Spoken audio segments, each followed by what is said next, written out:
Hi, guys. So, we're going to be talking a little bit about the Cuban Revolution, and this is going to give us a little bit more background as to why Isabel and her family would choose to leave Cuba and come to the United States. So, in order to understand the thought processes behind this during the 1950s, we're just going to look a little bit more at the background of Cuba. Okay, so first we're going to talk about where Cuba is. So, Cuba is circled here in this red line.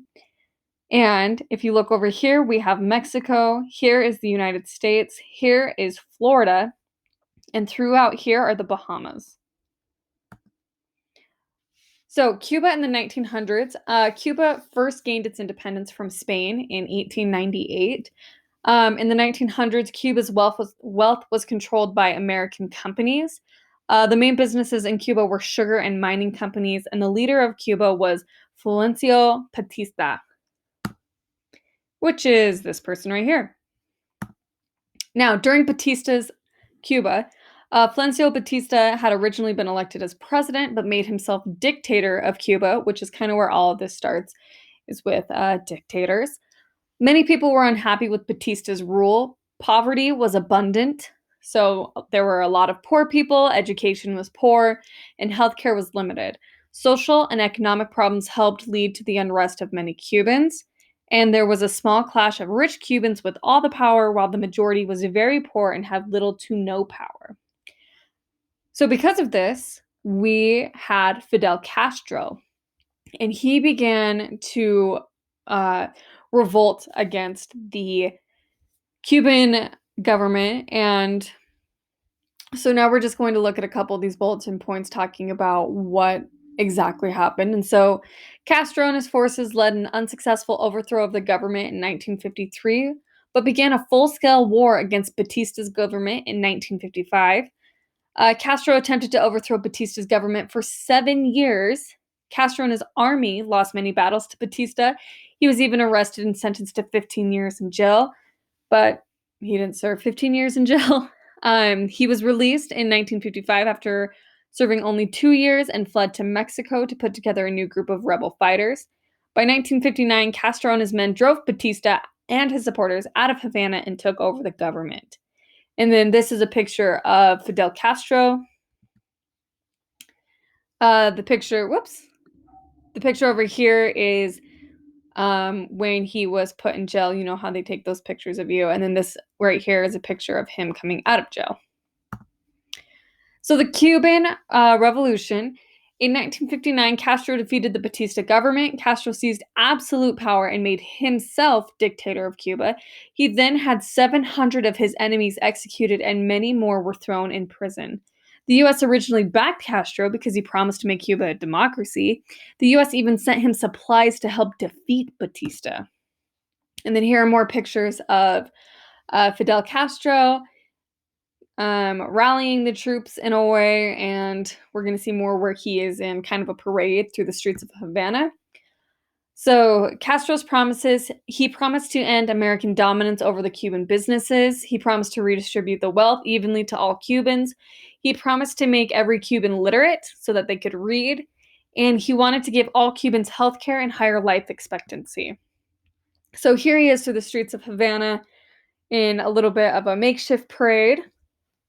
So the real changes that came about when Fidel Castro took power, he began to organize the communist government right away. He declared that all property belonging to Americans now belonged to the Cuban government. All farms, factories, and businesses now belonged to the government. Cubans no longer had the right to protest against the government. Cuban newspapers, radios, and TVs were and TV stations were shut down. The government became the only source for news. Churches were closed, and property was taken over by the government. And so overall, due to Castro's rules and government, Cubans were given less and less freedom. So the impact this had on the United States, it was the ultimate goal of Fidel Castro to break ties between Cuba and the United States. After the revolution, relations between the American government and Cuban government got worse and worse. The U.S. didn't like having a communist country so close. The U.S. didn't like Cuba having ties with the Soviet Union, or known as Russia, because they were involved in the Cold War. Americans who owned land and businesses in Cuba lost their property, and Castro forced American citizens to leave Cuba. Now, Bay of Pigs is talking about kind of a military operation. So this was a plan to arm Cuban exiles living in Florida and send them to Cuba. Once the exiles arrived in Cuba, unhappy Cubans would join them at the Bay of Pigs and they would overthrow Castro. The invasion, however, was a complete disaster because Castro's forces intercepted the plan and captured the invaders. And no rebellion against Castro occurred, but this sparked a deep hatred for the United States. So here we have Havana, which is the capital of Cuba. Then we have Cuba. Then we have Bay of Pigs. And then we have Guantanamo Bay, which some of you might already know about. Here are pictures of the captured invaders. And then this is a Life magazine. And it's talking about what happened at the Bay of Pigs. And then here it says heartbreaking price they paid for the U.S. miscalculations. So this all goes into the Cuban Missile Crisis, which happened in October of 1962. The U.S. plane spotted secret Soviet missile bases in Cuba. President Kennedy announced to U.S. citizens that the Soviets had placed long-range missiles in Cuba.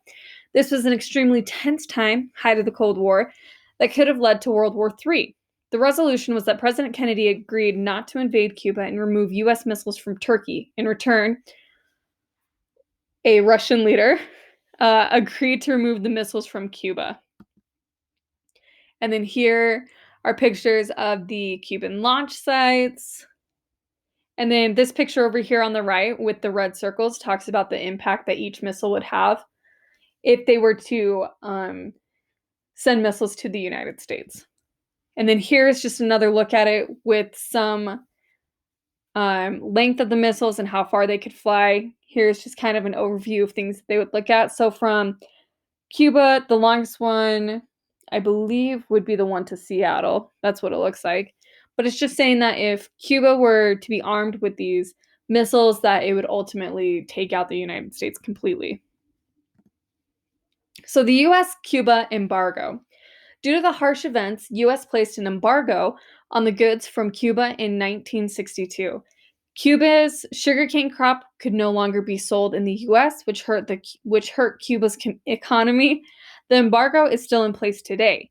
As a result of the embargo, poor harvests, and bad government planning, Cuba's economy has become very poor. Another thing that happened with the embargo, which is basically just the United States saying, like, we're not going to trade with you anymore. But one thing that happened is that travel from the United States to Cuba and from Cuba to the United States became very hard and very tense and was almost non-existent. So in October 23rd, 1962, President Kennedy signs the bill to place a trade embargo on Cuba. Here is a illustration of kind of what is going on. And so here we have an illustration of Uncle Sam.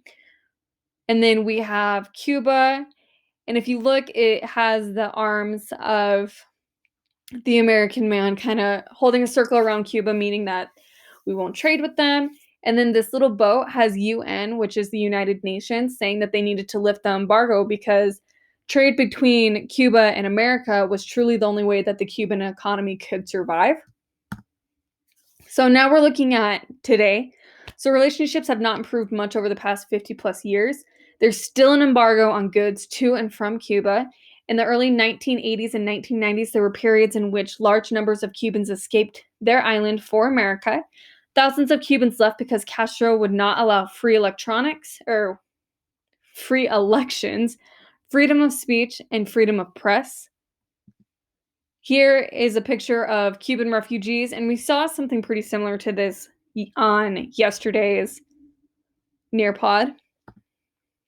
And then Castro today. After declining health, Fidel Castro gave up the Cuban presidency on February 19, 2008. His brother Raul Castro is now the Cuban dictator. Most Cubans despise the Castro regime, but are too afraid to oppose the government. And I believe that Fidel Castro has actually died.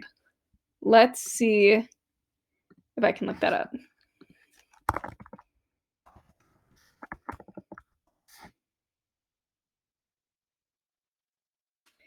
And yeah, so he Passed away November 25th of 2016.